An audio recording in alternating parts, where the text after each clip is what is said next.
সুপ্রিয় ছাত্রছাত্রীবৃন্দ, যারা admission candidate এবং যারা ধরো তোমরা 9-10 এবং কলেজে পড়ো, 9-10 আর্টসে পড়ো, তাদের জন্য একটা ক্লাস আজকে, যে ইতিহাসের একটা ক্লাস রয়েছে, যে জনপদ, প্রাচীন জনপদ। এটা সাধারণত তোমাদের তৃতীয় অধ্যায় রয়েছে, প্রাচীন 16টি জনপদ নিয়ে আলোচনা হবে আজকে ক্লাসে।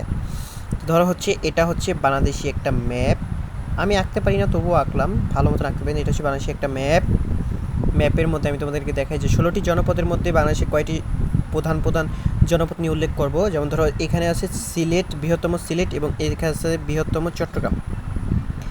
এই সিলেট এরিয়া এবং চট্টগ্রাম এরিয়া নিয়ে গঠিত হয়েছে হরিকেল। এটা হচ্ছে হরিকেল জনপদ, এটা সাধারণত হরিকেল জনপদ বলা হয়। এখানে আছে কুমিল্লা এবং ফেনী। এই কুমিল্লা ও ফেনী ত্রিপুরার কিছু অংশ নিয়ে গঠিত হয়েছে সমতট যেই সমতট জনপদ, এটা হচ্ছে তোমার ফেনী ও কুমিল্লা নিয়ে গঠিত। আর সবচেয়ে বড় জনপদ হচ্ছে বঙ্গ, যেটা ঢাকা বিভাগ, ময়মনসিংহ বিভাগ এবং বরিশালের কিছু অঞ্চল নিয়ে গঠিত হয়েছে এই বঙ্গ বিভাগ। এই বঙ্গ বিভাগের দুইটি জেলা, প্রধান জেলা হচ্ছে, একটা হচ্ছে নাব্য আর একটা হচ্ছে বিক্রমপুর। এই দুইটা জেলা। পরবর্তীতে রয়েছে এইদিকে বরিশাল, চন্দ্রদ্বীপ, বরিশালে কিছু বিভাগ নিয়ে গঠিত হয়েছিল চন্দ্রদ্বীপ, যেটা পটুয়াখালী সহ অন্যান্য অঞ্চল রয়েছে, এটা নিয়ে হচ্ছে চন্দ্রদ্বীপ।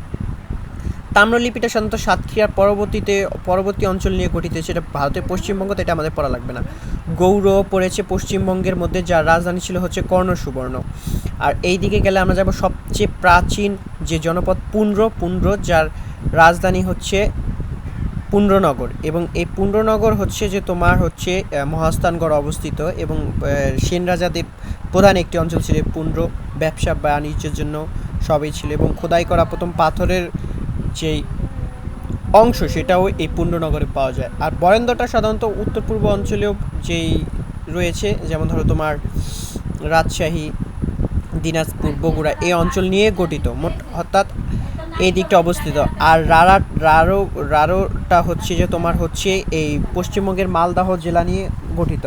আর এই দিকে গেলে পাবা হচ্ছে আরাকান, যেটা হচ্ছে তোমার আরাকান সাম্রাজ্য নিয়ে গঠিত, রাখাইন প্রদেশ এটা নিয়ে গঠিত। তো বন্ধুরা, আজকের ক্লাস এতটুকুই। যদি সামনে কোনো